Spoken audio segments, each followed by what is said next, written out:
Hello, welcome to Expedition News here on Willis Resilience TV. For the last 3 weeks, we've been following Parker Liato's extraordinary expedition to the South Pole and keeping you in touch with the whole team. He's there alongside Doug, Nathan, Paddy and driver Ao. And in today's show, we'll bring you the very latest from that team who are very close to the world record and the South Pole. We'll find out exactly where they are later on, and we'll be telling the story of the expedition with some highlights from the last 3 weeks of coverage. So just over a day from the pole, and the team are getting excited. If we can get it done in 3 days, 2 days and 3/4, whatever it is, and right on track. I sort of got it all dialed in, and do 17 tomorrow and 16 the next day, and we got 14 the next days. Yeah, feeling good. Feeling righteous, ready for dinner, and yeah, it's been good. I think we're right on track.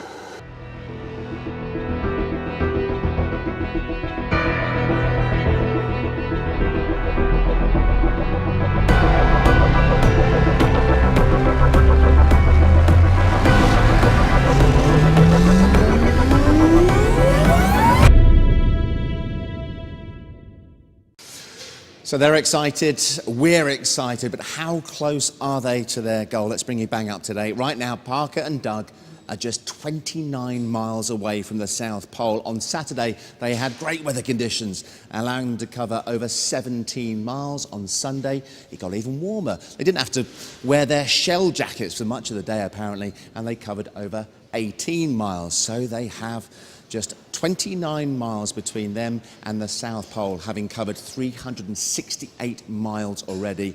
And if the weather holds and they keep up the pace, they'll reach the South Pole tomorrow at approximately 5 p.m. British time, which is noon on the east coast of the United States. This means they'll have skied from coast to pole in just 19 and a half days, which is a phenomenal achievement given the original plan was just over 22 days. So we heard from the team in this footage sent back overnight. Today was good, a little bit hot, especially toward the end. It seemed like it, that with no wind, I generate a lot of heat. And sometimes I don't even know how Parker does it. He has his hood on and mask on. Yeah, we did good. I feel like we're right on track. 47 miles to go, 17.2 today. I do have a little bit of problem with the boot, so hopefully that lasts 47 miles. If not, I'm walking. A little bit more energy, but I've done this before. Not sure I can fix that. I do have some baling wire and stuff. I might be able to wire the boot to the ski somehow. If we can get it done in 3 days, 2 days and 3/4, whatever it is, and right on track. I sort of got it all dialed in, and do 17 tomorrow and 16 the next day, and we got 14 the next day. Yeah, feeling good. Feeling righteous, ready for dinner, and yeah, it's been good. I think we're right on track.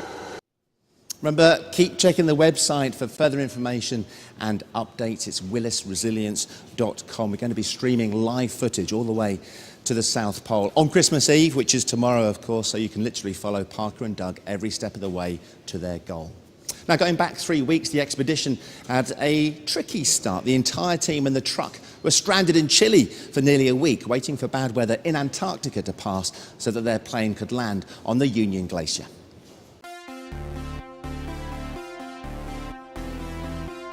Everything's been going pretty good. We're just working really hard and trying to get the final preparations done. There's always issues with packing everything into the truck. I think it's going to require some creativity. So you pee in one of these, but it also acts doubly as a sleeping bag warmer, effectively. Trust me, when it's minus 50 degrees, it's one of the most pleasant things that there can actually be. We've been scrambling for about 3 days now, trying to get everything ready, and we've made some progress. The weather is a little bit iffy right now as we're hopefully flying in on the 23rd, which is 2 days from now. Hopefully Ao will let me drive because this thing's bad. We're finally all packed up. we've done the final weight and it came in at just under 5 tons. I think that was slightly more than AO, the driver, wanted. He spent a long time picking through all my camera kit and my pelly cases, trying to make me throw kit out. But in the end, I managed to get it all on board. So the Willis Resilience Expedition team is here in Punta Arenas, one of the most southern towns in the world. Rumor has it that if you kiss the toe of the statue of the Indian on this big statue of Magellan, it will ensure your safe return from your journey. So we're gonna kiss the toe and see what happens. Our departure date was yesterday, and we're delayed today, and we're looking at weather every 12 hours.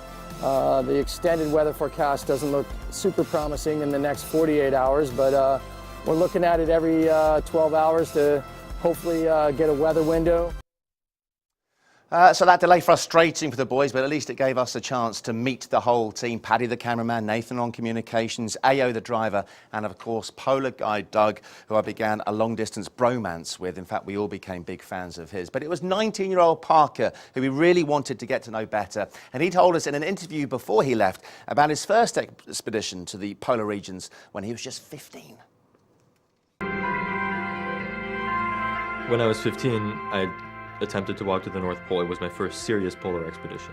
And then we got to within 15 miles of the pole, and there was this thing, this 9-mile long open water section cutting us off from the North Pole east to west. It was a couple hundred meters across. And there was this moment when Doug turned around. He said, "We're not gonna make it." And I just, my heart just sank. I felt awful in November, December 2010 because no one wanted to sponsor my second attempt. That was at the very end, where I was so close to the point where it just wasn't going to happen because it was too late, and I was really not believing in myself. I couldn't sleep at night. I was borderline depressed, and I just couldn't handle it. I couldn't handle the idea of being the guy who tried once, failed, and never did it again. It was just an awful feeling. I felt like that was my destiny. It was going to be that. And I couldn't deal with it. I received an email, unsolicited email from Parker. He got me in the first paragraph as he introduced himself as, at that time, an 18-year-old teenager who had experience of going to the North Pole, had a desire to get funding in terms of achieving a world record attempt in Antarctica. The science, etc., all came across in that very first paragraph, and I must say I was hooked. You know, when I did that first attempt, I couldn't see it at the time because I felt like it was the worst moment of my life, but it was actually the best moment of my life. It redefined the way that I thought about everything in life. It redefined how I viewed myself in the context of all of these things. It completely changed my perspective on success and failure and hard work and humility and reality, you know? Well, Willis is supporting this expedition because we, like Parker, are curious about what exists beyond our imagination. And so Parker has never walked to the South Pole, and we wanted to take that walk with him. I've spent a lot of time with Parker, spent some time with him training with some clients. I've been to a lot of events with him. He's a really inspirational young man, quite remarkable 19-year-old by any standard. When I first was due to meet him, I imagined this was, yes, a very bold and adventurous, principled young man, and that's enough. We are working with a truly impressive young scientist. And the man that said those very words is with me in the studio now, Hi, Rowan Douglas. Hi, good to have you back. We'll talk to you very shortly, but hopefully we do have connections, satellite connections with Parker, just 29 miles from the South Pole. Hi, Parker. Parker, hi. Oh, hey. Hey, hey. So we've just told everyone that you're 29 miles away from the South Pole. Congratulations. That's already a fantastic achievement, mate. Thank you. Appreciate it. I ask you this every time. It sounds like such a basic and simple question, but how are you feeling? I'm feeling fantastic. Today we're really going to try to set ourselves up and see how far we can go. It's the last big day, hopefully, and obviously we can't be sure what's going to happen. We got some whiteout, but I'm feeling really excited, and hopefully we'll have a good day. You're getting so close now, you can taste it, but obviously knowing you a little bit from doing these chats and knowing Doug as well, you're not taking anything for granted, are you? Nope, you can't. You absolutely can't. And even if we were 30 feet from the South Pole, it wouldn't matter. You just can't assume anything. What about the conditions? Have they helped the last few days? We've been hearing that they've been fairly fine. We've had some beautiful days, and unfortunately today isn't one of them, but we've had our fair share of luck with the weather, so. And how's that helped you? Obviously it helps physically. I know you can wear fewer layers and relax a little bit more. What about mentally? Have you changed the way you're thinking or what you're thinking about because of the progress you're making and the weather conditions? Well, we've lost him, it sounds like. Rowan, I was just about to bring you in as well after he'd answered that fabulous question of mine, but you know what I was getting at there, the fact that they are getting ever closer and it's nicer weather, whether they can actually start thinking about more positive or different things. I mean, I'm sure Parker is being very sensible, but the adrenaline and the excitement must be building. I mean, they must be taken on by a wave of excitement, and they'll take nothing for granted. Yes. There must be that feeling that every step must get easier, and we wish them well for 5 o'clock British time tomorrow. Yeah, neither of us have a point of reference here, do we, Rowan? No. I've never done anything remotely as tough as that, but we can only guess at Snowden. The euphoria they're going to have when Snowden they is about as far as it's got for me. Oh, well, you're a lot there we go. bigger man than I am. Yeah, but in the summer. Hopefully Parker's back. We've established some live pictures as well. Hi, Parker. Yep, hello. Hi there. Got Rowan Douglas with me in the studio. Rowan, do you want to say hello? And Well, Parker, I know you're not quite there yet, but on behalf of all of us, every congratulations for every next step, and we'll be with you every step of the way until 5 o'clock British time tomorrow. You've timed it perfectly. That delay has meant that Christmas Eve you'll be there. Thank you very much for doing that for us all.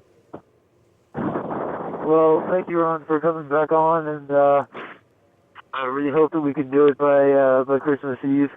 It would be fantastic to be able to wake up on Christmas morning having done it, so. yeah.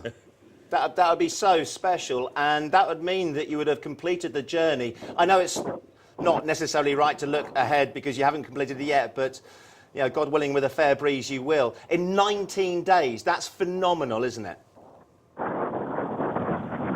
Well, I don't know what we can really say. I mean, we have a fantastic team, and obviously nothing's done yet, but you know, both Doug and I train really hard, and that's what you have to do. So here's to hoping that the next couple of days pan out. Tell us how conditions are for you today, how things are right now. It looks a little windy. A little windy, a little overcast, no big deal, but it's hurt. Your speech, the way you're talking, the positivity has changed, Parker, over the weeks. It'll be interesting, I think, for you to look back and see some of these shows and the conversations we've had. It's quite a special thing, actually, because we all know that you're going to complete this, hopefully. Yeah, I mean, this expedition it has changed me, and I don't know really how until we're going to be done, but I do know that Antarctica is a really special place and a very humbling one as well. I was speaking to a man over the weekend, actually, who had some experience of polar expeditions. He hadn't done the South Pole, but when I told him about you, and particularly at your young age, he said, it's going to change him. It's going to change your life. What do you think about that? Sorry, could you repeat the question? Well, I was speaking to a friend over the weekend who suggested that this expedition, reaching the South Pole, reaching the goal, is going to change you as a man for the better. Well, I think so, absolutely. It's, I think more because of the learning experience. I mean, I've learned a huge amount from the Antarctic, from Doug, from everyone, and also just, the expedition's been a whole sort of a real toughening experience as well. This is going to be the last time we get to speak to you here on the TV, Parker, so it's a bittersweet moment, but is there a message? Is there something that you want to say to the people that have been following your progress? Yeah, I mean, there's only one thing I can do, which is thank you. Thank you to everyone who's been following the expedition and tracking the progress. Thank you to the whole production team for the show, and to you, Dan, and to everyone at Willis, Rowan, for your support with the science, Dominic and Steve and Adam and Josh and everyone for being so supportive internally and externally, and to all the other sponsors as well. It's been a huge privilege so far, and I really hope that we can pull this out of the bag and have a successful expedition soon. You're a real credit to everyone that's been involved in this, and everyone is extremely proud, if I can speak on behalf of them. I know that for a fact, and the support is as strong for you now as it was when you started this. I hope this day goes well, and tomorrow. Happy Christmas, Parker.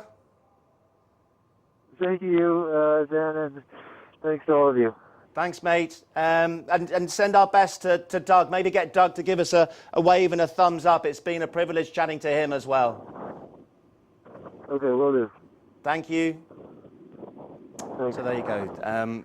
We'll stay on pictures because it looks like a pretty good connection right now, and we'll be able to see them embark on what hopefully will be their penultimate day skiing to the South Pole. So Parker looks like he's now making some other calls. Perhaps he's just ordering a pizza from Domino's. Because I think now, if he places that order, they might be able to actually make it to the South Pole just in time for them to be able to eat it at 5 o'clock on Christmas Eve. But this is a special moment for them. And there you go. That's away from the guys, and I'm just waving at a television screen in the studio. It's just like caught up in the moment. Well, I know it's easily done. Yeah. It's been wonderful having these pictures and being able to speak. Although as frustrating as it can be from time to time when the satellite link drops out, and I know that was a big part of what Willis wanted to provide with regards to the expedition when they decided to sponsor it. Yeah, the communications was key. And that was really the vision of my colleague Josh King, who kind of recognised the brilliance of the trip, but also recognised that actually to be able to amplify that through communications was massive, and in fact that allowed us in the first phase of the expedition to think very much more about what we could do on the science side. So actually the communications planning of this trip was instrumental, not just in allowing us to be here and learn about it, but also to be able to do even more good science in phase one. Yeah. So it was great, actually. Yeah, and in some respects, there you go. We'll stay on these pictures because I think it's wonderful while we do have them. In some respects, the work has kind of just begun. It has. I mean, I know that the phrase legacy is what everyone uses in these big events now, but actually it really is about how we as a community within the Willis and sort of expedition team, but also more broadly, how we build on this. And there is a great point in doing this, and then that's it in its own right. But actually, the real opportunity is to say, how do we build on this theme, on these relationships, on this issue from this great start. Yeah. And we're already giving quite a lot of thought to that with our partners and others. And I'm sure over Christmas, New Year, we'll be doing lots of thinking about it. But we just want, let's not count our chickens. Let's just wait until we get the good news on Christmas Eve. But, but then afterwards, let's give, we'll welcome him back to London. We've got some plans around that. And then who knows what will Yeah, happen in he's- 2014, 2015. He's a fantastic spokesman to have. He is, At yeah. such a young age as well. And you're lucky to have this man as well. Nathan, Communications Director here at Willis, is standing by to chat to us. Lovely picture, actually, with you in the middle of this vast whiteness and just two figures wandering away behind your right shoulder. It's absolutely fantastic. You must be getting pretty excited yourself, Nathan. Yeah, it's amazing. I mean, the prospect of coming home quite soon is pretty exciting. But these guys are amazing. And to think that they've covered over 500 kilometres already, and we're 2 days hopefully from the pole is pretty amazing. And to think that the distance that we've come and what they've achieved so far, yeah, we're all really looking forward to getting to the pole and celebrating with them. You are going to love watching these particular pictures back when you get home. It is so surreal because where you are standing, we can't tell where the sky ends and the snow begins. Yeah. And so you've got these two figures just wandering seemingly into the sky to join Father Christmas, perhaps, delivering presents to the children around the world. It really is spectacular. Josh will be very happy with this picture. Yes. Josh is a master of sort of imagery, and I think even he wouldn't have been able to cook this one up. I mean, that's just fantastic. That's how beautiful. you've done that. Yeah. That really is. Nathan, we've really loved keeping across and the expedition all the way through the weeks, and partly thanks to you and your blog. Have you enjoyed doing that? Yeah, it's been good. It's given me sort of an outlet, I suppose, while we've been in the truck all day. I mean, the day goes quite slowly actually when we're in the truck because we're just crawling along behind the skiers. You know, we're trying to do as much live footage as we can, so we're trying to do that on the website, and then we'll speak to one or two media outlets during the course of the day as well. But to be honest, across kind of a 12-hour day, there's not that much to do until we get to the end of the day when we have to put up the tent and cook our meals. So, yeah, I've really enjoyed doing the blog. It's given me something to do in the truck, to be honest. And I'm glad that I'm reading it. Yeah. Have you had any fallings out in the truck? No, nothing major. I get a bit of a hard time from the other guys because I guess I'm a bit of a newbie to some of this stuff, and I occasionally make a mistake or do something a bit silly. And AO in particular is quite fond of sort of pointing out my shortcomings or pointing out when I'm making a mistake. But it's all in jest really, and we're having a really good time. It's good, and the truck itself is just incredible. To think that we haven't really had any major problems with it, other than the problem with the inverter quite early on, where we had to replace that in order to get power to our network, to our computer network. Other than that, the truck has performed absolutely outstandingly, and it's our little safe haven really. After finishing our conversation, I'm looking forward to jumping back inside into the warmth, actually. We'll only keep you for another 25 minutes, don't worry. The truck has been the unsung hero in a way, the sixth member of the team. Remind the people of the importance of the truck, but also the fact that you can't have anything to do with the unsupported world record attempt that Parker is attempting. Yeah, exactly. I mean, Parker and Doug are both very focused on that. The fact that we can't support them in any way. So that means, we can't give them any fuel for their stove. We can't give them any food. We can't help them put their tent up at night. The truck is purely a communications vehicle during this phase, during the race phase, really. So it's enabled us to obviously have the Iridium satellite communications technology, plus our amazing camera rig, which obviously we're using at the moment to get these pictures back to you. It's incredible. A massive six-wheel truck which has covered some pretty hairy terrain in Antarctica.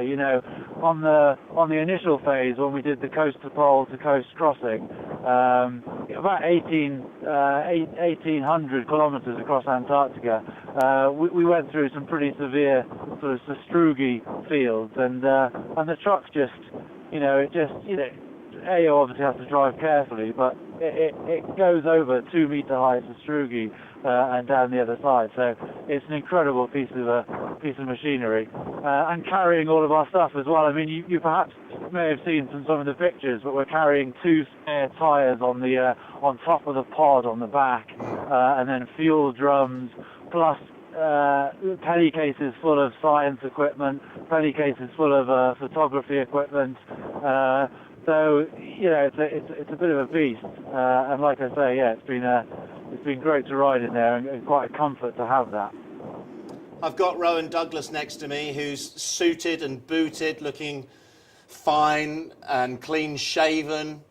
But the makeup helps. And he's wearing makeup, Nathan, something that you don't have to worry about over there. He looks pristine. But of course, you've got the message from the boss, haven't you? The big boss. You've got to come back into work with that beard, mate. Hi, Rowan. How are you doing? I'm very well indeed, and congratulations, Nathan. You've done endurance with that blog, but yes, you do have to keep the beard, at least for, I guess, 3 months, until it's grown out properly. I don't know if my wife would be that happy about that, actually. Verity's told me to get rid of it straight away as soon as I get back to Punta. So, she might change her mind when she sees it up close. Yeah, I know. Yeah, I might tidy it up, and then when I get home, see what she thinks. But it's certainly not as impressive as Paddy. I say that. Paddy's got a massive. It looks a bit like Santa Claus, actually. I know you're probably getting freezing now, so we'll make this the last question, Nathan. I know you've had the luxury of the truck, but this is nonetheless a journey to the South Pole for you. Did you? It must be kind of surreal in a way that you're that close and you're going to get there. Yeah, it's absolutely incredible. By far the most amazing experience of my life so far, I'd say. I mean, there's no other place like it on the planet, I don't think. We've been driving through an icy wilderness for the past sort of 3 weeks, really. We haven't seen a soul other than a couple of other Arctic Trucks teams who we've organised to sort of rendezvous with. And it's just been beautiful. I mean, on days like this, it's a strange place because you can't see anything really. I'm sure it'll clear up later in the day and we'll start to see the horizon. Yeah. And you can see the horizon over there to my left. But when it's beautiful blue skies like it was yesterday, it's absolutely stunning. The snow and ice just sparkles in the sun, and the sun is so powerful. You can stand outside and it's actually quite pleasant. Obviously, you're still wearing some fairly heavy duty clothes, but you can feel the sun on your face, and it's really warm. I mean, yesterday we got our little travel. Our thermarest out to the back of the truck and sat down and did some sunbathing yesterday. So right. Yeah, it's a strange place, but it's beautiful. The wilderness is just so kind of rousing and inspiring. It just makes you feel so good. And then the hardship makes you feel good as well, because you go through some quite tough times. It's just freezing cold the whole time, and waking up in the morning it's very cold. It's difficult to get the stove going. It's difficult to make yourself a hot dinner. But it's all just it's all character building, I suppose. Yeah. And I'm kind of jealous in a way. I hope you enjoy the remainder of the journey. Thanks very much for all your hard efforts, and please pass on our best wishes and thanks to Paddy and Ao as well. It's been absolutely brilliant to be able to check in on a daily basis with you and read and see all the stuff that you provided. So thank you very much, Nathan.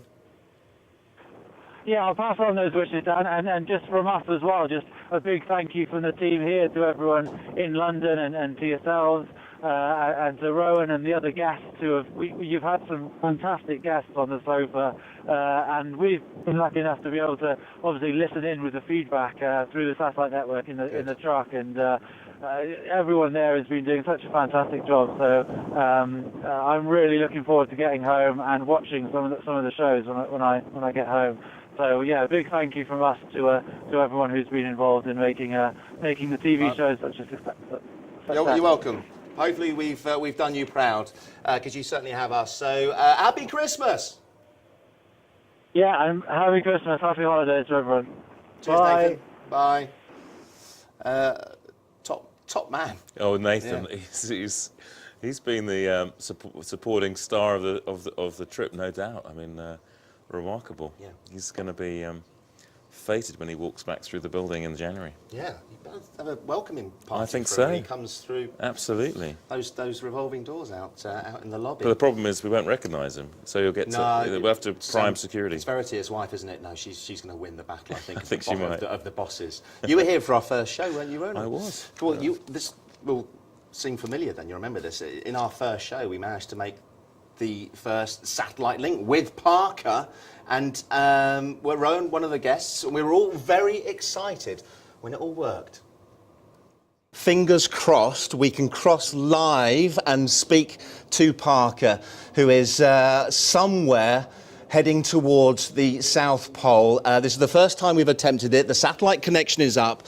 So hopefully, Parker, can you hear me? There's going to be a fairly long delay, of course, because of satellite. But Parker, can you hear us okay? I can hear you. Fantastic. We have words. Now, when we get vision, there will be a huge cheer that we might be able to hear all the way from London directly. So Parker, tell us, whereabouts are you right now? We are about halfway between the coast of Antarctica and the South Pole. We're at the Thiel Mountains. And how are you all feeling? We're all feeling great. It's been a really great journey so far. I think we're all just really just getting started and really excited for the journey ahead. Parker, we have pictures of you, and to prove that that is actually you in Antarctica, can you just give us a quick wave and maybe do some Gangnam Style or something? I don't know about that, but I can wave. This is fantastic. I mean, this is genuinely exciting, I think, that we do have the ability to speak to you live on this journey. Oh, I hate watching myself, but I do remember that moment. Absolutely. And wasn't putting it on. It was genuinely exciting to establish those connections, because this is something that has never been done before. No, I mean, I've never seen it on any sort of TV, let alone Willis TV. So no, it was remarkable, but it doesn't seem that long ago, and we've just been going on about our daily business. I know you've been doing special stuff every day, but most of us been getting on. Meanwhile, he and the team have been trogging through the snow. I mean, it's just, and doing some great science as well. I mean, I know we've moved into the second phase now, but there's going to be some good stuff coming out, I'm sure, of the transects he took, which is digging 3-metre ice pits as a feat of endurance in itself. And I remember talking to Nathan saying he just couldn't believe the rigour with which Parker would just carry on doing that, and just was so focused on that phase. So there are two sides to Parker. There's Parker the adventurer, and Parker the sort of the expedition leader, and there's Parker the very sound young scientist. So I think both of those are going to flourish in the next few years. Oh, for sure.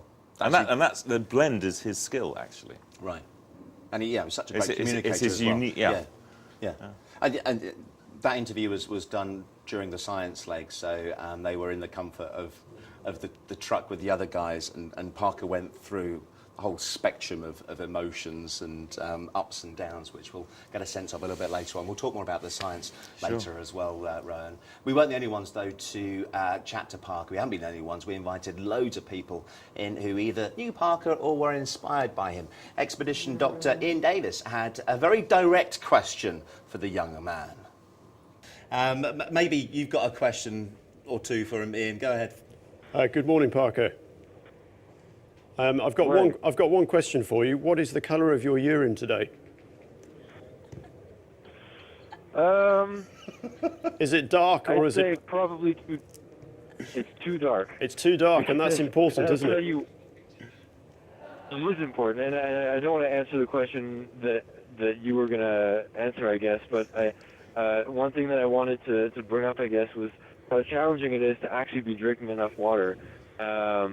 because the truck is bouncing pretty heavily on top of these ridges, and it makes it almost impossible to drink. And when we're going for long periods of time without stopping, it's something you don't always realize. And you know probably better than anyone how important it is to be drinking lots of water at this altitude and these conditions. It is. I mean, Parker, if your urine is yellow, you need to drink more. It's a simple message. You know that. Yeah. Well, thank you for reminding me. I do actually need to be reminded. I think his pee was pretty much the right colour all the way through. At this stage, the team were still on the science leg of the expedition. Due to the earlier delay, they were behind schedule, and because they wanted to set a world record for the second part of the expedition, they needed to get to the start line as fast as possible. The team, we should tell you, up against it time-wise. They've been pulling 20-hour days and pushing themselves and their custom-built truck to the absolute limit in an effort to catch up on lost time. In fact, we've been told by the guys themselves that the truck is running on spares. After the inverter broke down. What's the inverter? I don't know. I've been told that you know. I've been told it's very important. I believe it's the unit that charges the battery. Ooh. So it could be critical. Yeah, that's embarrassing, isn't it? Being told something about a car by a girl. Yeah. I need to check myself. I did. It'll never happen. Not just any girl. That was Colleen McCarthy. Exactly. Of course, a Willis employee, works in the communications department over in the States, and it was actually nice not only to have some company, an American voice, but somebody that knows Willis so well, and she was always able to bring it back to not just Willis, of course, because this was never just about this particular corporation, but the insurance industry and wider issues. Yeah, absolutely, and clearly mechanics as well. We see she's a lady of many talents. She was fed that information. It's the magic of television. She was wearing an earpiece. Somebody told her.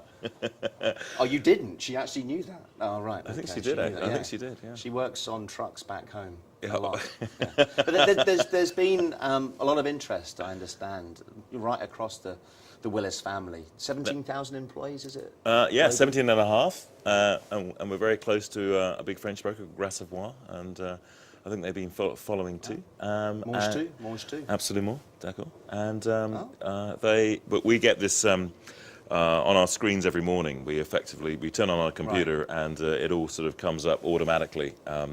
Let's just see, this has been a particularly interesting Good Morning Willis news story. And it's interesting to begin with. You know, people were talking about it with a sort of, bit of interest. And then as every week and has gone on, you can just tell that people are genuinely interested. I was just catching up with a few folks, doing some Christmas wishes before coming on the studio this morning, and people were all sort of looking at it, saying, "He's going to do it. Yeah, he's going to do it." And you can tell when things have become, part of a psyche, and it's people are genuinely, personally sort of connected. Yeah.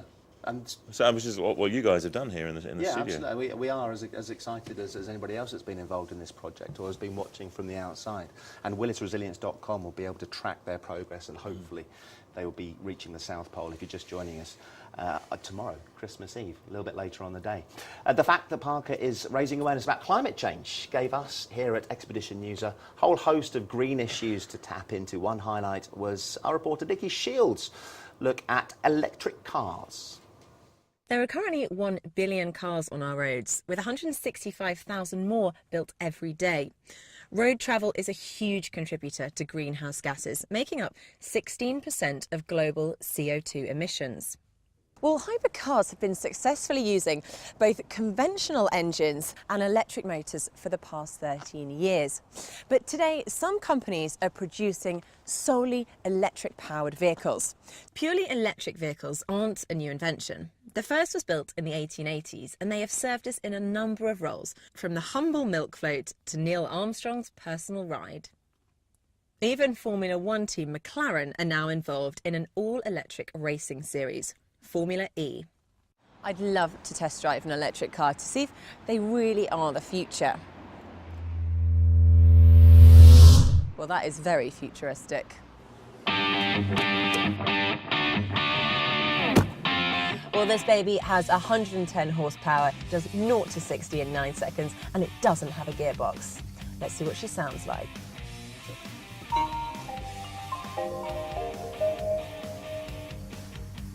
There's a fancy tune that plays, but there's no engine noise. I guess it is an electric car.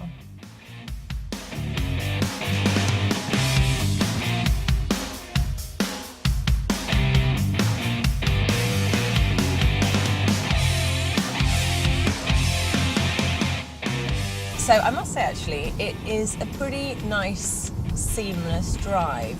It's quite comfortable, quite high up on the road. It is very, very quiet. Well, I'm just on my way to Nissan to meet Gareth Dean, and they're based about 16 miles out of London. So I'm pretty confident that we're going to make it there. A little sceptical if we're going to make it back in time. So Gareth, are electric cars the future for us? Nissan firmly believes that electric vehicles are a big part of our future. We need to reduce carbon dioxide emissions, emissions of other exhaust pollutants over time, and electric vehicles obviously emit none of those. They're actually one of the only vehicles on the road which will get cleaner as they get older, as older power plants get shut down and we get more renewable energy. So yes, we firmly believe that they're a big part of future mobility. Well, what I'd really like to do is actually find out a little bit more about the science behind the electric car. Now, the Institute of Mechanical Engineering is 26 miles away, and fortunately, I've got 30 miles left on my clock. So fingers crossed, I might just make it. Well, we're nearly at my destination in London. Had a pretty good journey so far, although I've just hit 18% battery, and Nissan have advised me not to go below 20%. So I think it's time for us to charge up the electric car. What you can see here is on the map, there's a little blue plug sign that's going to show me exactly where the closest electrical pumps are. So there's one here, one here. I am going to go for perhaps this one. I think I've found it. It's our very own PowerPoint. Oh God, it's out of service. Right, well, let's check this one. That is also out of service. Excellent start. Right, let's try and find the next closest electrical station. Yeah, I'm actually extremely worried now. Not only we might not make the meeting, but I'm not entirely sure how I'm going to actually get home after the meeting unless I sit in the car for about 6 hours. Which wasn't exactly what I had planned to do this evening.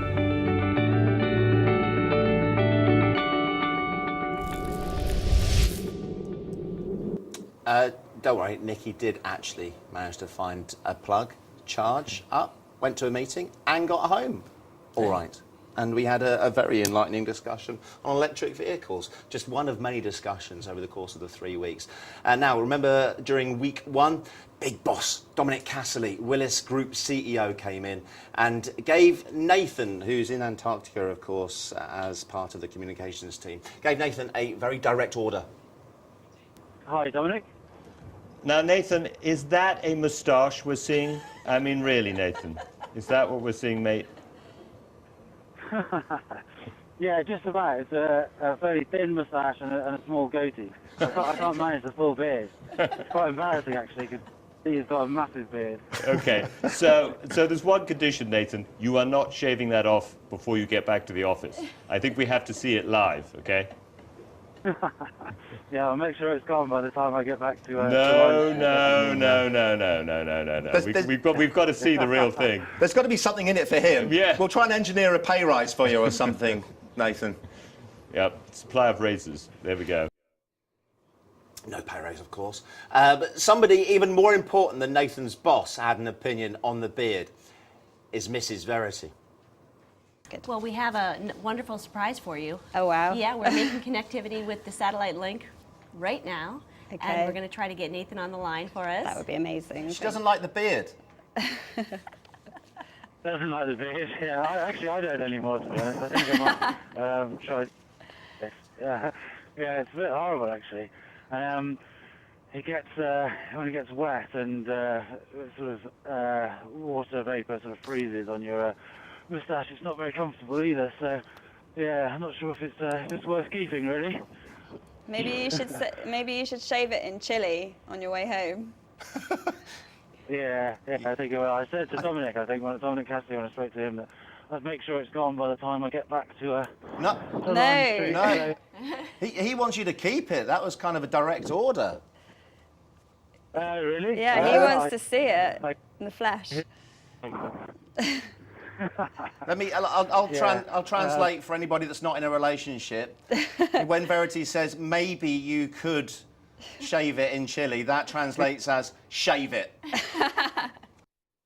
Yeah, Verity wears the trousers, I think. She'll just be happy to have him home, though, won't she, Rowan? I'm sure. Yeah. With a beard or not, but yeah. I think you're right there. Maybe. How do you square your big boss and your missus though? It's just a question of time, isn't it? No, really? I've heard Dominic's under the thumb anyway, so he understands what it's like to be dominated by a female partner. Yeah, families. So they've had a big role to play in this, haven't they? And as far as the support is concerned, and I think it's probably another nice thing that this has offered them, the fact that they can keep in touch with what's happening over there. Yeah, I mean, it's remarkable, isn't it? I mean, in the last 20 years, from going on trips and really just being able to make the odd phone call every other day or something, now we all just take it for granted we can stay in touch with loved ones and family when we're just doing our own travelling. But here, to be going there, but to be sort of completely connected through this, it's really added a huge dimension. And I guess, I mean, it can be no more significant than for those who are very close to those who are involved on both sides. Yeah, absolutely. So we've touched on the fact they've been away for some time, and there were two elements to the expedition. Even though they're up against it time-wise, it was crucial that all of the science was carried out thoroughly, and the samples collected and stored in the icebreaker, ready to be sent to laboratories on the other side of the world.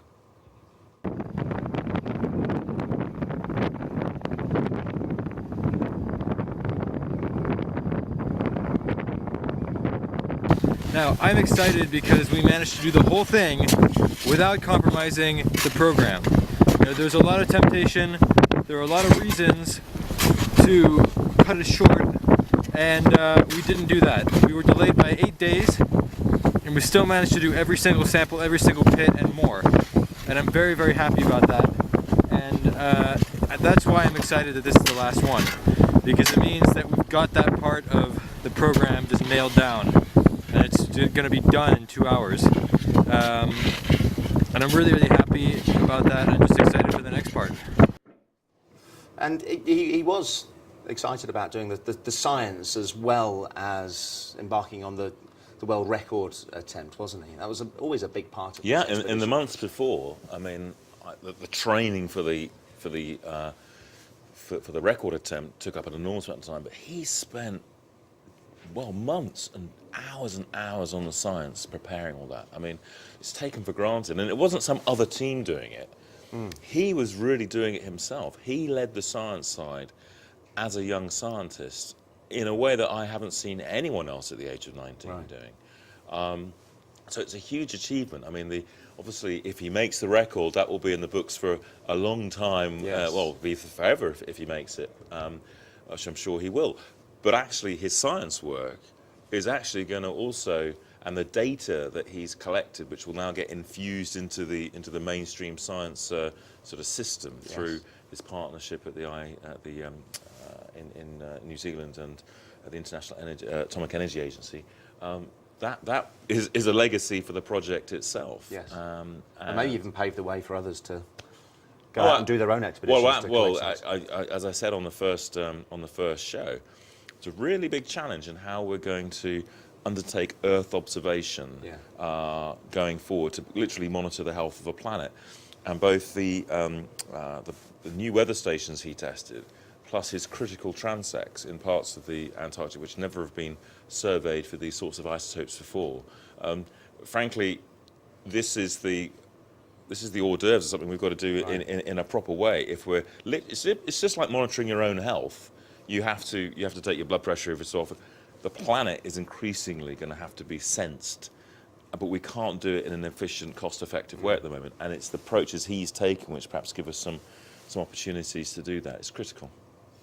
Well, finally, having carried out all of the crucial scientific experiments, Parker and polar guide Doug were ready to start the race, and we were with them when they did. No, not at all. Massively prepared, yeah. We had plenty of time last night, and the skiers were putting their stuff together, and yeah, got up this morning, had some breakfast, and now they're raring to go. Can you get Parker or Doug to acknowledge the camera? Do you want to just give the camera away? Should we get this party started? Right, let's go. Just good luck, guys. Keep safe. Good luck, guys. And they're off. Be safe. Time has started. So that is the beginning of a unique world record attempt. Parker and Doug are on their way to the South Pole, which is the most inhospitable place on Earth. They have roughly 400 miles to travel, which is 640 kilometres.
So lucky to have Paddy, the cameraman with that expedition, sending back some absolutely spectacular footage. So we're very grateful for all his efforts over the last few weeks. We're joined in the studio now by a client of Willis and a friend of the show, James Slaughter from Liberty Mutual. And you're someone who's met Parker, not only met him, but you actually went out and did some training with him, trying to teach him a few lessons on the snow, James. Yeah, got to show him, you know, the older generation can keep up. That's what it was. No, we were very lucky. Willis invited me to go along and join Parker on the Long Glacier in Iceland for a few days training.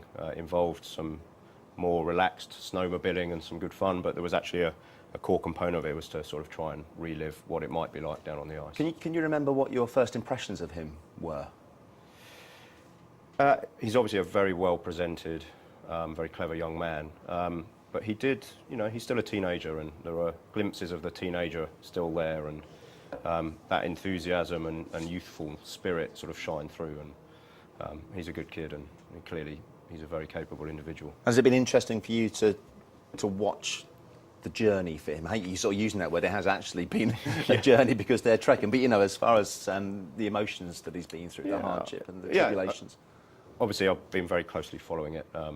He's doing a great thing, and fingers crossed he's going to smash the record and lay down a hell of a marker for other people to have a crack at. But yeah, watching it, and I was in the studio on day 9, and I was lucky enough to have a chat with him, and I think I said there, no, he always sounds like that, but I think I was probably covering up the fact he sounded like he was facing a wall there, and clearly Doug and the team have motivated him, and he's picked up, and he was slightly behind at that point. He's now clearly way ahead, and listening to him this morning, he's very positive. You can hear it. He's very excited. And these are actually live pictures now. So Icebroker, the custom-built Toyota truck, is following Parker and Doug as they ski inexorably towards their goal of reaching the South Pole. So this is essentially what they've been doing day after day after day. We heard earlier that they've had much better conditions. You can see it's far more overcast today, but it's been sunny over there and a little bit warmer. But James, give us an idea of the physical challenge that this has presented. And those polks, the sleds they're carrying at the beginning weighed something along the lines of 82 kilograms, which is, I think, about 180, 185 pounds. That's pretty good maths, yeah. So pretty heavy, so an average male human dragged behind you. Now, obviously... Dead weight. Yeah, as a dead weight that you've got to drag. I didn't have the pleasure of dragging one of those, thankfully. We were chaperoned by some trucks that carried our gear, so it wasn't quite as arduous. But you know, on the skis, you've just got to keep plodding on and keep a rhythm going, and stick to that rhythm, I think. And I hate to use the word easy when we refer to anything that we've seen or heard when it comes to this expedition, because I find it all amazing. But these kind of conditions with regards to the flat snow, compact snow, are a stark contrast to the mountain. So they had to traverse or go up the transatlantic mountain range. And some really tough conditions for them to do that, obviously, to get up to something like 2,600 metres. Yeah, so the mountain piece of it, it would have included the mountaineering aspects. There would have been all sorts of crevasses and challenges that we heard that Doug had navigated extremely well through. So a different kind of challenge, getting up over the mountains onto the Antarctic shelf. The challenge here, the altitude, they've been climbing steadily towards 3,000 metres, so the altitude plays havoc with your body. Then the extreme cold. And then, to be brutally honest, as you can see, I'm not sure what you look at when you're head up skiing in those conditions, because you can't see the land, you can't see the sky, there's no horizon, and you can't see where you're going. So mentally very challenging in those conditions. We'll talk more about Doug, who is a force of nature in his own right, and as we see this, it's Doug that's leading the way. He is the experienced polar guide. He's been there, done that, and he's been instrumental in getting Parker through the tough times, and he's the one that is just trudging ever further towards the South Pole, and so Parker at least has something to look at. He can just keep Doug in his sights, but those are fantastic pictures live. Literally, I reckon they've done just less than a mile by my calculations. So I reckon they've got about 28.2 miles to go before they reach the South Pole, but we'll keep our eye on them as long as we can through the rest of the show. So it's no coincidence that when planning an expedition to raise awareness of climate change, Parker chose the South Pole as his destination. Antarctica is one of the most important sites of study for climate science. So we sent our reporter Ash to find out why. I met Dr. Robert Mulvaney, glaciologist at the British Antarctic Survey, to understand why Antarctica is so important to science. Antarctica itself is a very critical part of the global climate system. So we do need to do research in Antarctica because it's just so critical to how our climate works. You get no melting in the polar regions, and therefore the ice builds up year upon year upon year. As snow falls through the atmosphere, it collects all the material in the atmosphere, it collects some of the gases, it collects any aerosol in the atmosphere, but it also has some memory of the climate as well. So as the ice settles and gets compacted, it's remembering the climate and the atmosphere of the past. So by drilling into the ice, I'm able to drill back into the past and recreate what the climate and the atmosphere was doing through many thousands of years. Well, what we do is we take the water itself. So we take the ice, which is made up of water. Water is made up of hydrogen and oxygen molecules, H2O. And there are heavy and light isotopes of oxygen and heavy and light isotopes of hydrogen. Now, all the water that falls in central Antarctica comes from the surrounding oceans. It takes more energy to evaporate a heavy isotopic molecule from the ocean than it does a light isotope. So all we do in the lab here is we measure the ratio of the heavy to light isotopes of water, and where we see proportionately more of the heavy isotope, we know the climate must have been warmer. So all we're doing is measuring this ratio of heavy to light isotopes of the oxygen and hydrogen from water and relating those to temperature. And by doing that through time, we can build up a climate record. So that's where our climate comes from. In central Antarctica, there's about this much snowfall per year. So if we go down a few hundred metres, we're going back a few thousand years. If we go all the way down to the bed, because the layers get thinner and thinner and thinner as you get closer to the bottom, we're going back hundreds of thousands of years. And in central Antarctica, I was involved in a big project, a place called Dome C, where we drilled all the way through to the bed, 3,200 metres down, and that gave us 800,000 years of climate and atmosphere record. So research in Antarctica can tell us about historical temperatures on the planet. But how is that useful to us today? About 10% of the volume of a deep ice core is air. So we're able to take a piece of ice from the past, we put it in an enclosed container, we suck out all the modern air to create a vacuum, and then we release the air by crushing the ice inside that container. Once that air's out, We're able to measure it in our instruments, and we can measure what was actually in the atmosphere at any point in the past. This ice, the area of this ice that we're looking at right now, was floating around in the atmosphere at the time of the Battle of Hastings. Yeah, so they would have been breathing air with this level of carbon dioxide. In fact, they would have probably, they would have been breathing this actual air. This is the real air. It's extraordinary fact, that. But again, an indication of just how important studying these regions are as far as climate change science is concerned, and also linking it then to the industry that you work in. Yeah, and critically, the samples that Parker and Doug were taking in the phase 1, they're looking critically at the last 50 or so years of climate change and temperature change, where actually in many cases the record isn't that clear, and we absolutely need to get an understanding about the rate of change over the last few decades to give us a sense of the changing levels of particularly extreme events that we're currently likely to face and in the near future. So we've got this enormous 800,000 year record, which gives us the fundamental relationship of the physics of the atmosphere and events. But now we've got to almost like focus and bear down on the recent past, and that's where Parker has been focusing, and that's one of the reasons we were so keen to support this work, because in general, of course, this is important, but it's this work that's actually critically important for us. Somebody referred to those cores as the 2-mile time tunnel. Yeah, it is. Because of the fact that you just go back in time to try and work out what the weather was like. It's just absolutely astonishing the way science has developed. Yeah, so Technology essentially those cores are the 2-year time tunnel, and then the pits that Parker was digging, these 4-metre big pits to take these transects, they're, if you like, the magnifying glass on the last 50 years. Yeah. So you've got the time tunnel and then the sort of big focus on the last 50 years, and that gives us a really good, hopefully will give us an understanding about the rate of change and what we can foresee in the next right now we don't understand the incidence of extreme events around the world right now properly, and this is going to help us. We're getting closer, aren't we, to getting some pretty definitive answers, I think. It feels like that way anyway. Now, we've had quite a few guests in the studio talking about climate change. They haven't all agreed, but we have had some fascinating discussions. Can we keep the lights on in this country and across the world without having to do anything drastic? Well, you absolutely can keep the lights on and cut carbon. So already I think we're beginning to see the start of a new low-carbon, secure and much more stable cost system than we have right now. That doesn't mean that we have everything in place. That doesn't mean that we don't need things to happen.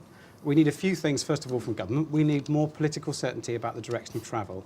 So there's nothing that undermines security of supply more than politicians continually changing their minds. I think it's important to understand that this is an argument about money and power, and our economy is dominated by money and power. And so what I'm saying is we don't want to give up that battle about what's important in life. And I think what Tony is saying is money talks, and so if we're going to protect things, we have to value them in terms of money. But the problem is the ultimate end of that is people will create the money, they will buy nature, and they will destroy it at their whim. Yeah. And ultimately what we're going to end up is with a pile of money and no natural world at all. That's the ultimate point, if you accept money as power. Look, we know there's an issue here. We know there absolutely should be more value placed on natural capital. We don't necessarily need to know exactly how much value that is in order for us to act on it. Makes perfect sense, but it's not happening, is it? So we have a Chancellor of the Exchequer and Prime Minister in this country now who are saying they want to get rid of the green crap. And the reason they're calling it green crap is because they see this as a block to economic recovery. They could not be more wrong. What temperature is it at the moment out there? At minus 30, minus 30. So if the temperature rises 10 degrees, what is going to happen? Ice only melts at 0 degrees. It goes from minus 30 to minus 20, it will not melt. Now, in the long term, a small increase in temperature will erode the edges of ice caps, both in the south and in Greenland. Right. But according to the IPCC, melting them will take thousands of years. It is not imminent. But Peter disagrees. Let's just hear what you've got to say on that 2-degree rise, Peter. There's a great deal of evidence to this, and I'm interested. Gwyn thinks that because the Pentagon is worried about something, that is a source of evidence. These are the people that thought there were weapons of mass destruction in Iraq, and the entire world intelligence community had a consensus that was true. They were wrong. Yeah. We had a previous scare about the Millennium Bug, and the entire world sort of consensus was that planes were going to drop out of the sky. Tony Blair said 2 months before the end of the millennium he was prepared to mobilize troops to deal with the disorders which might ensue. It was nonsense. So there can be these collective groupthings that seize people for a while, but actually are exaggerated. Yeah, but let's talk about what resilience, first and foremost, means to you. Jason, you start. I mean, what is resilience when we're talking about it in this context on a global scale?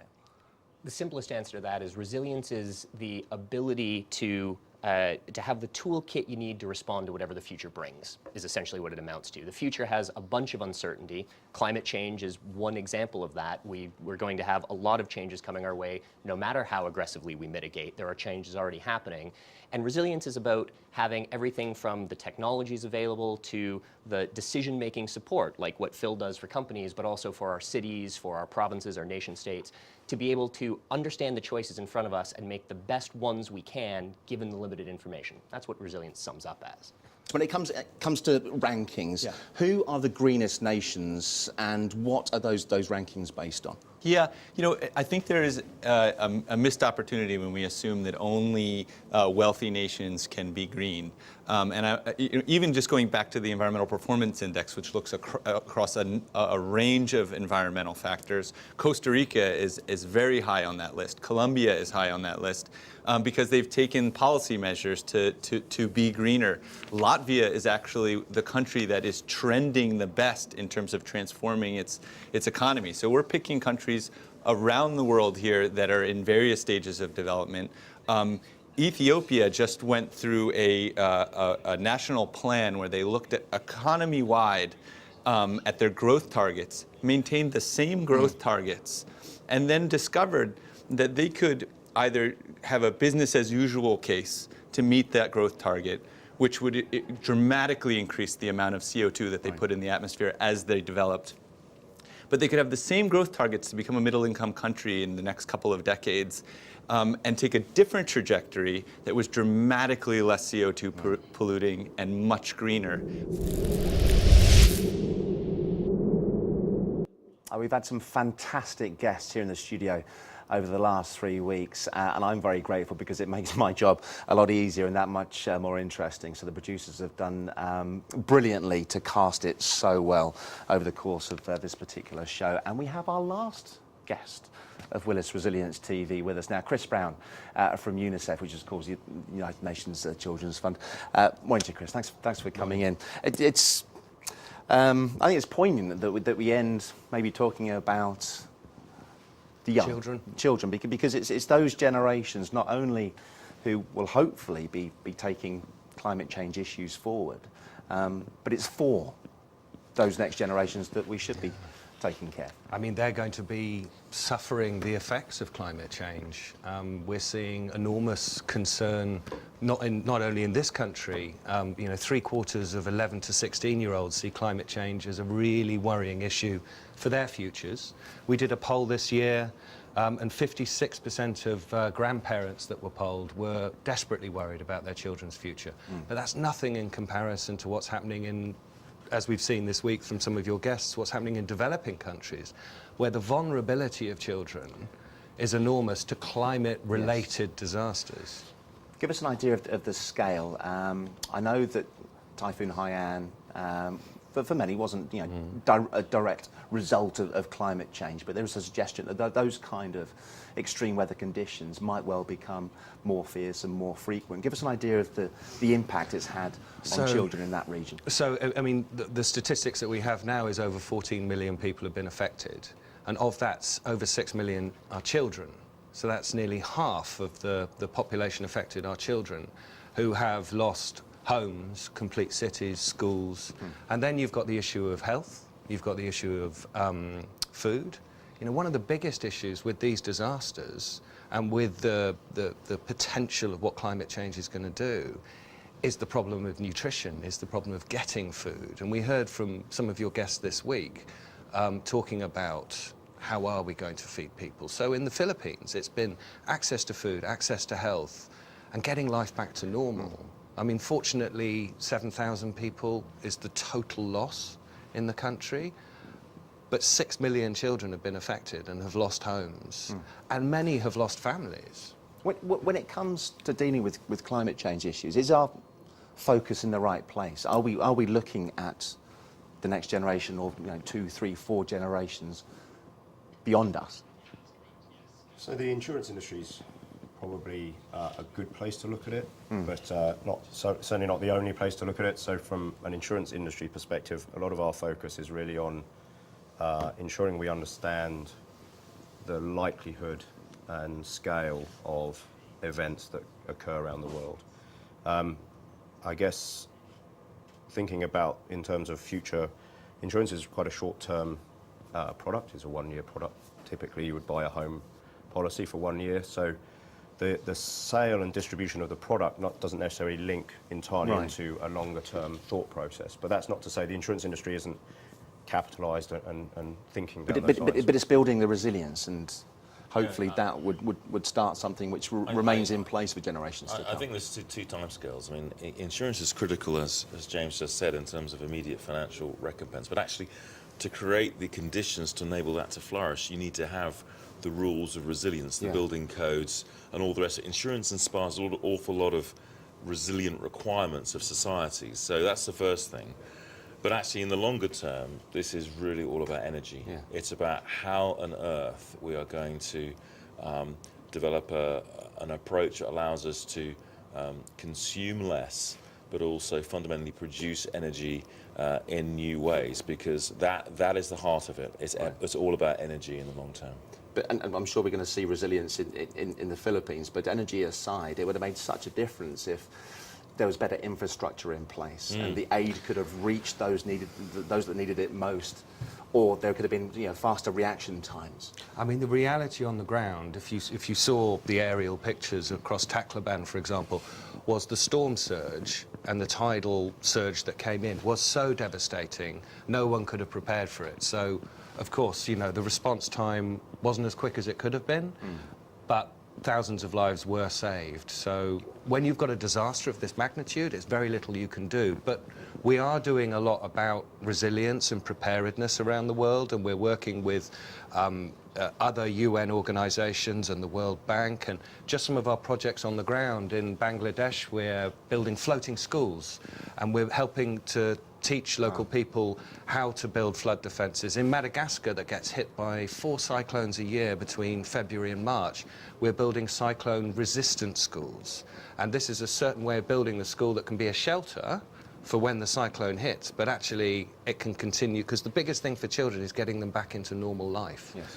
And education is the best way. And it seems from this week's experience and Parker's example, young people are the future, and if we can teach them, that's the greatest resilience. Yeah, and it'd be nice to think that Parker will actually give himself up, and you can have access to someone like him who will be able to engage with those younger generations. Chris, thanks very much indeed for that input. So with the race well and truly underway, Parker began to suffer at the hands of those brutal Antarctic conditions. I don't want to talk to you. Go away. It was so hard.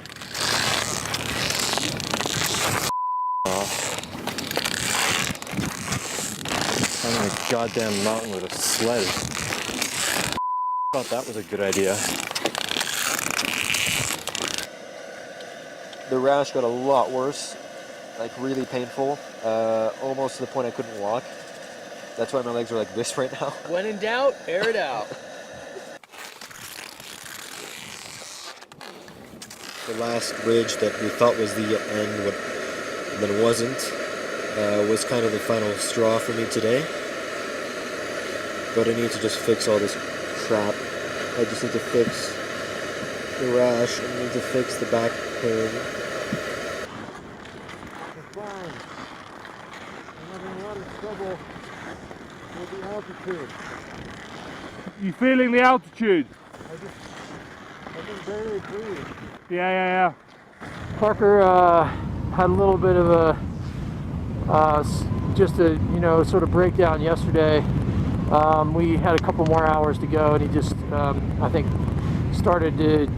I think he missed a feeding and a drink, and he spiraled downhill quickly. And I was a little disappointed, but we had a good day anyway. I shouldn't have been so hard on him. We quit about 2 hours early, and it's been a really tough trip on him already.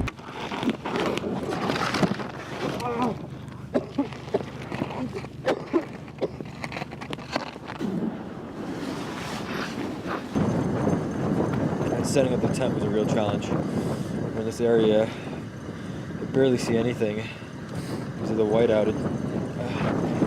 But managed to find this flat patch, but there's just nowhere where there's any snow. It's all very icy, and we only have wooden tent pegs. So a real challenge to set up the tent.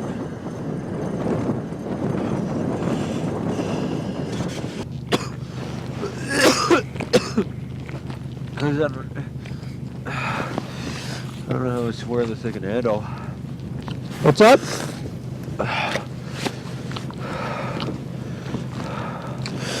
I didn't hear that, Parky. I just don't know how much more of this terrain I can handle.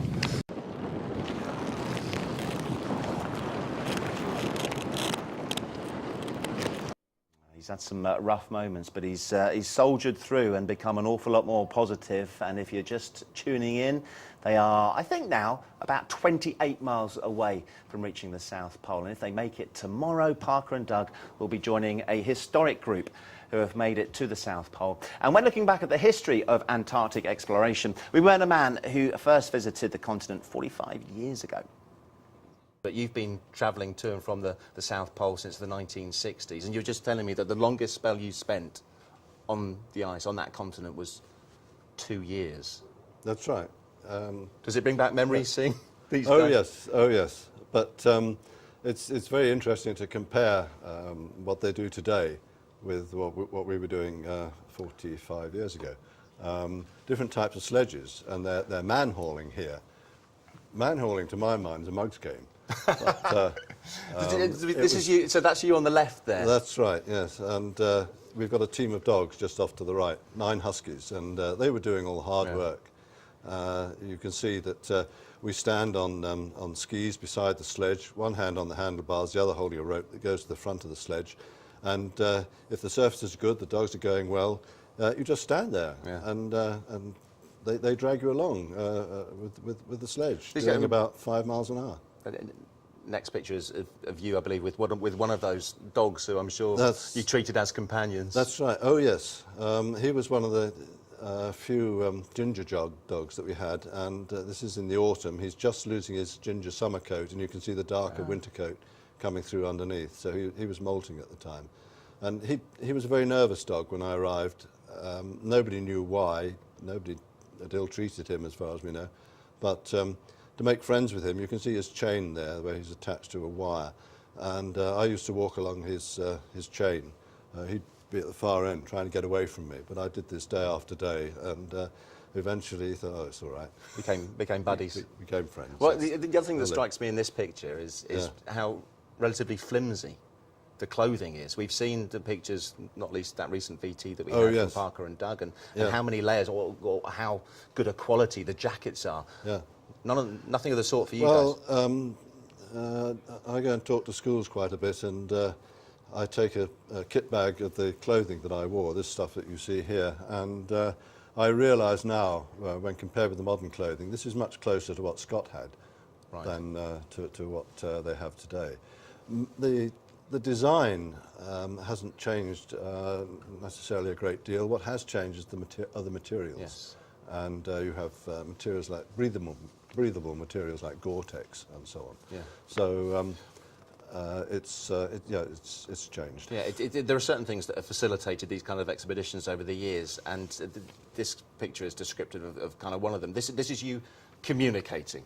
That's right. The ship is due to come and relieve the base. The base is built about 5 miles away from the edge of these ice cliffs that you can see. Well, you can't really see the cliff. We're standing on top of the cliffs.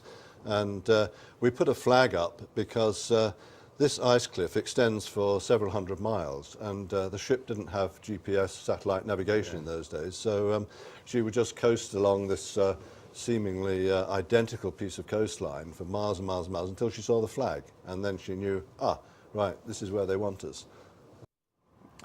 Peter, fascinating guest to have with us in the studio. Psychologist Ron Roberts came in to assess how Parker and the team were handling the conditions in the Antarctic. The whole team, obviously not just Parker, had psychological assessments before they were allowed to undertake this. How remarkable is it, given the fact that he's 19 years of age and able to deal with those Well, that is very unusual for somebody so young to be doing something as arduous as this. So, yeah. Usually people are much older. But he's doing it with success. We've got a clip here that shows the kind of relationship that he's built up and had actually over a number of years with Doug, his polar guide, and also it touches on the relationship that he has with the rest of the team. Have a look at this. Usually I'm so focused that, and you have to be, Parker. I can't tell you enough that you have to be completely focused. It's not always going to be beautiful sunshiny weather. It's going to be wind in the face every day, especially up this glacier. You saw how big some of the streak got on the drive. You know, it's going to be brutal. But the best thing to do is stay moving, okay?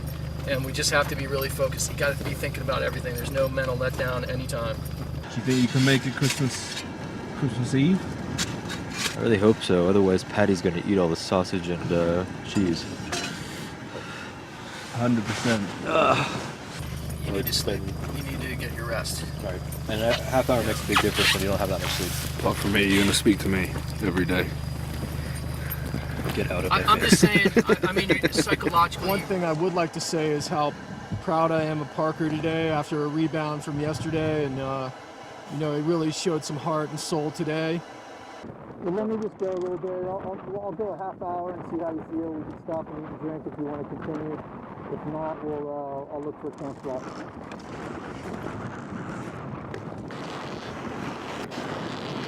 Looks like a piece of cake. We'll have it done by noon.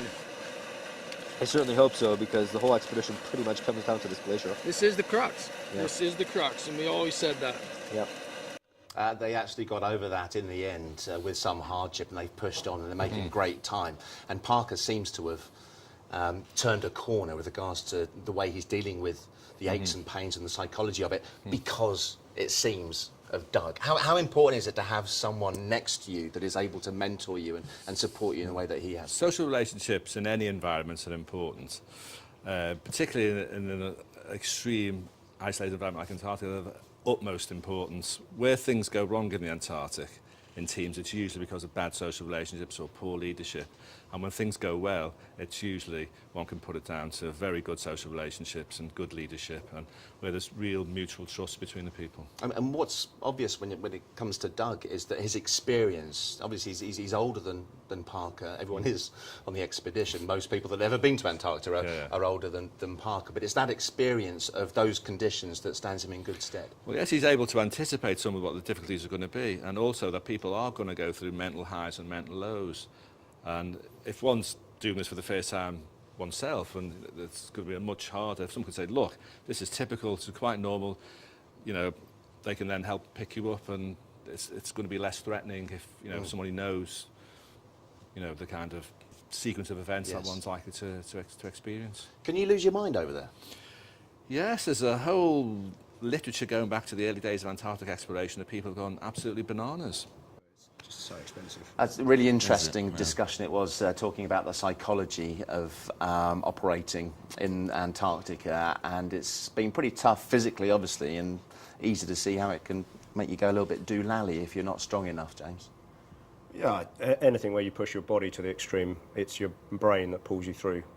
You can make bodies strong and fit. It's all in the mind, and Parker's clearly had his lows, but he's, with the help of Doug, pulled himself through. He's been through a whole gamut of emotions. Day 9, when I spoke to him, he was very low. And today, when I was watching on the big screen, he's clearly bouncing on the soles of his feet, looking forward to hitting that South Pole and, I guess, pork and biscuits or whatever it is that he's got lined up when he gets there.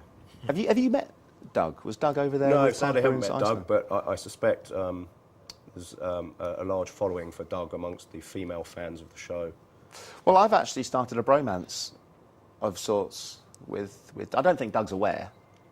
I kind of view it as a bromance, Rowan. Sorry to break that to you, because I know you were hoping for something similar yourself. Indeed I was. Yeah. But I'm the one that's got to speak to him each time. But I'll try and find a way in. As stupid as that sounds, he's like a superhero in a way. I mean, the guy is just phenomenal, and getting a slice of his positivity on a daily basis, pretty much via the satellite phone or just messages we've got, made us all feel as if Parker's in good hands over there. It was a great. I mean, they've worked together before. Yeah. I mean, they weren't brought together for this trip, and it's obviously Parker is the star of the show for many reasons, but it really is a team effort, and those two are a remarkable combination. And it's really good that you're highlighting his role now, and I hope we can get him to London in the new year to learn from his side of the story. Definitely. Yeah, if that happens, I'd like to be part of... I haven't actually met Parker, so it'd be great to meet all those guys, actually, once they're back from the South Pole. Now, what time of year is it? It's Christmas. It's Christmas time. You didn't get involved in that. Bar humbug. Here are some season's greetings from the team in Antarctica. So I'm here with expedition cameraman Paddy Scott and our driver, mechanic, team leader, Ayo. We just wanted to add a seasonal message to Doug and Parker, just to say big thanks to Willis, to everyone around the world who's been following the expedition and supporting us here in Antarctica, and happy holidays. Hope you have a great Christmas from all of us here in Antarctica. Merry Christmas! Happy Christmas!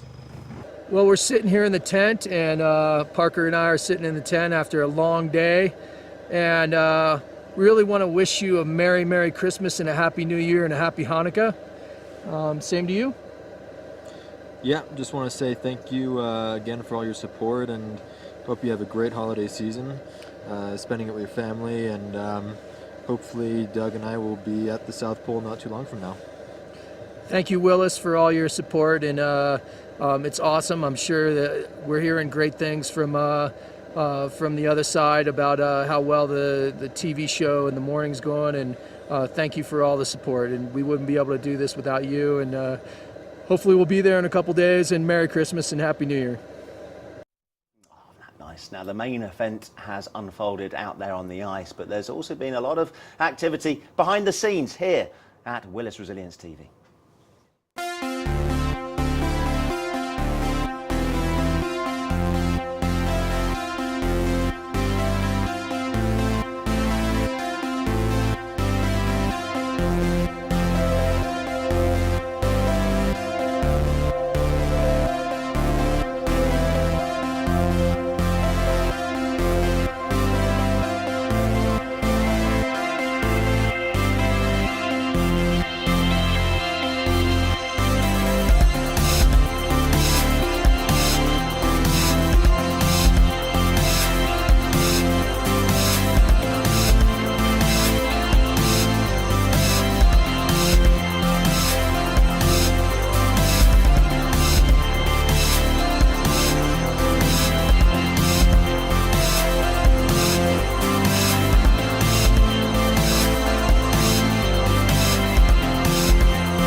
There you go. Everyone's worked fantastically hard behind the scenes to make the TV aspect of this expedition hopefully a success and something that you guys have enjoyed to watch. And the man that is responsible for bringing this all together is Josh King, who is stationed in the States for Willis and hopefully can speak to us now. Morning, Josh. Good morning, Dan. Hey, Rowan, James, how you guys doing? Great day for all of us, I think. Yeah, fantastic. And worth you getting up early in the morning. What time is it where you are? Oh, it's probably about 5:30, Dan. But no matter. I've been up this early every day for the last 3 weeks, watching your production and all of the guests and all of the duty that Rowan has been doing, and very gratified that James has come around and sharing his thoughts. I mean, just watching today's show encapsulates everything, doesn't it? Both the technology of the expedition and also the incredible science and the major issues that the world has to tackle, exemplified so well by both Rowan and James and also the guests, and looking back over the last 3 weeks. How does what you've seen today and over the last 3 weeks match up with what you thought was going to happen when you first conceived the idea, Josh? Well, I mean, all those times, Dan, where you said, now let's go to Parker. Oh, blast, we just lost him. That was the thing that I was dreading and that did not match up with what I hoped to see. But, you know, we really got the stories out day after day after day.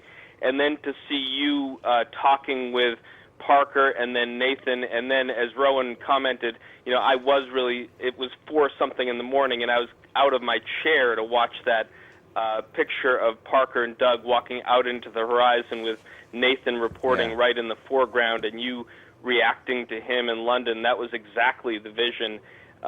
So it took a ways to get to that perfect shot, but we did get that perfect shot today. Yeah, that was so special, wasn't it? And I know they'll really enjoy watching that back when they finally return home. But the fact that we have any kind of connection, whether the satellite link drops in or out or not, is just one of those things. It's just fantastic that we have any chance whatsoever to connect with these guys. And it's pretty much a first, I think, isn't it, Josh? Well, that's a huge credit to the people who are not on camera today. That's Simon and Miles and Marcus and the rest of the folks back in the gallery. And basically, after I think Marcus, Chigi, and I had a cup of coffee on 15 floors above you about 6 or 7 months ago, we said, well, you know, we hope that we get a lot of news coverage on this, but you really can't depend on news coverage to go in depth on these kinds of issues anymore. They're so obsessed, Dan, with what's going on in the middle latitudes, celebrification and scandal, and you know, can you really spend an hour a day focused on both the science and the technology and the physical endurance that Parker and Doug are enduring? So we said, well, we got to create a way to tell this story in a meaningful way. And credit to everybody at Captive Minds, especially Marcus and Alex, to think about bringing Arctic trucks in and thinking about Iridium and how we are able to do the communications. And then, you know, looking at a young man like Nathan Hamburg-Skinner, who again worked about 13 floors above where you're sitting today. He was a guy who really did a superlative job talking about the insurance issues that we face every day, but he's also an outdoorsman and a journalist, and we said, let's send him along too, because, you know, as you've been talking with Parker many times, the guy is so focused on his mission and his work and his journey that he's not always the most expressive type, but we've had Nathan along the way to really add color to this journey. It's been amazing. And the core message of resilience has covered an awful lot of ground for us in the studio as well over the last 3 weeks, Josh. Think about it. I mean, think about the things that the people that have been on the sofa with Rowan when you've had them on as guests. I mean, I had a dinner last week with our prior CEO, Joe Plumeri, and I was describing what we were doing, and it never would have been the thing that I think he would have instinctively done, but when I went through all of the issues that we've raised, the electric cars and the what is a bumblebee worth, and every single issue that you've tackled every day, we've contributed a lot of information to people, the curious and the adventurous around the world. And, you know, it's been an amazing 16 days, Dan, but the material that you and Ash and the rest of the team have created will sit on the website in perpetuity and serve as everyday lessons about resilience and the issues that the world faces. And I only wish that, you know, instead of tens or hundreds of thousands of people, millions of people could see this. Instead, I would turn the question back to you, Dan. I mean, you've spent so much time in broadcast television having to deal with, the scandal of the day or the entertainment issue of the day. What's it been like for you to be brought in and to be face-to-face with all these issues and to learn along with all of us as the journey's gone along? Yeah, it's been really interesting. I've never been involved in anything like this. This is kind of the corporate side of TV to a certain extent, but I know you guys have been eager, not to make it so corporate. And I must admit, it's an issue as far as the climate change is concerned. It's an issue that I didn't know as much as I thought I should know about it, and I found it really fascinating. And in actual fact, I think it's something that I'm going to take forwards. I'm fairly experienced when it comes to live TV, so I'd like to think that I've been fairly resilient with the challenges that have arisen over the last 3 weeks, alongside a brilliant team as well. And I've really enjoyed it, but it's given me so much to think about, and I think some areas that I might take forward as far as my own career is concerned. But I tell you what, I've mentioned this bromance I've had with Doug. I want to meet those guys. That's one regret that I have at the moment, Josh, is that I haven't actually had a chance to meet these guys that I've been in awe of for the last few weeks. Yeah, so I've been thinking about that too, Dan, and between like James and Rowan and you and some other friends of the show, what we really need to do sometime early in the year is get the team back together again in some warm fireplace hearth around outside of London, set a couple cameras up, and have sort of a big recap while everybody is now shaven and showered and well-fed, and relive these moments one more time, and not from this sort of satellite connection that you can sometimes see Parker straining to hear. But it would be great to finally get people together again to reflect on this, and that'll be one of the challenges that Marcus and I and Dominic and Steve will tackle. Like, how do you tell the story, one good succinct hour or 2 hours, so that truly, finally, millions of people can see this and think about it. Yeah, I agree, and I look forward to that. Josh, we'll have to leave it there. Thanks very much indeed for your time. Thanks for making this happen and all your support as well. I think in my experience in TV, it's all things considered been a resounding success. Well, thank you, Dan, and everyone in the gallery, and to people like James who've supported us, and especially Rowan, who I've debated with, clashed with, and ultimately am grateful for everything that he's done to help us understand really what the higher purpose of this mission's been all about. It's a pleasure, Josh. Thanks, Josh. Happy Christmas, mate. Have a good one, Josh. Thank you. Am I allowed to call him? I call everyone mate. I think I called Dominic Casserly mate as well. I think I got away with it. Don't call me mate. Oh, come on, it's Christmas, mate. I know it probably feels like this big loving, but it is genuine. All these thanks are heartfelt. A lot of hard work has been put into this, and Willis have been fantastic supporters. Thank you very much indeed, Rowan, for your time, and James for coming back. I know you've got to do some work. But have a good Christmas. And to you. And a happy New Year. And we'll see you this time next year for another one. You never know, it might happen. You never know. I might go.